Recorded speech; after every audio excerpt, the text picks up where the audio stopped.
పవన్ కళ్యాణ్ ఢిల్లీలో నిన్న ప్రధానమంత్రితో భేటీ తర్వాతన నిన్న రాత్రి తమిళనాడుకు చేరుకున్నారు. ఈవేళ తమిళనాడులో ఆయనకి ఘన స్వాగతం లభించింది. అక్కడ భారతీయ జనతా పార్టీ రాష్ట్ర నాయకత్వం పూర్తి స్థాయిలో స్వాగత సత్కారాలు ఏర్పాటు చేసింది. పవన్ కళ్యాణ్ అక్కడ వన్ నేషన్ వన్ ఎలక్షన్కి సంబంధించినటువంటి చర్చా కార్యక్రమంలో పాల్గొనడానికి వెళ్ళారు.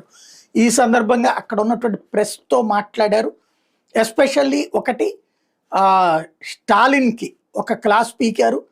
ఒకే దేశం ఒకే ఎన్నికలు అనేటటువంటి దాని ద్వారా ఖర్చు మిగులుతుంది, దేశానికి శ్రమ తగ్గుతుంది, ప్రజలకి బాధ్యతాయుతమైనటువంటి ప్రజాస్వామ్యం అందుతుంది. స్టాలిన్ తన వైఖరి మార్చుకోవాలి అంటూ ఆయనకి క్లాస్ పీకారు. అట్ ద సేమ్ టైం ఈవీఎంల ట్యాంపరింగ్ లాంటి విమర్శలు చేస్తున్నటువంటి వైఎస్ఆర్ కాంగ్రెస్ పార్టీని విమర్శిస్తూ ఈవీఎంల ట్యాంపరింగ్ జరుగుంటే 2019లో కూడా మరి ఈవీఎంలతోనే కదా ఎన్నికలు జరిగింది. అప్పుడు మరి వైఎస్ఆర్ కాంగ్రెస్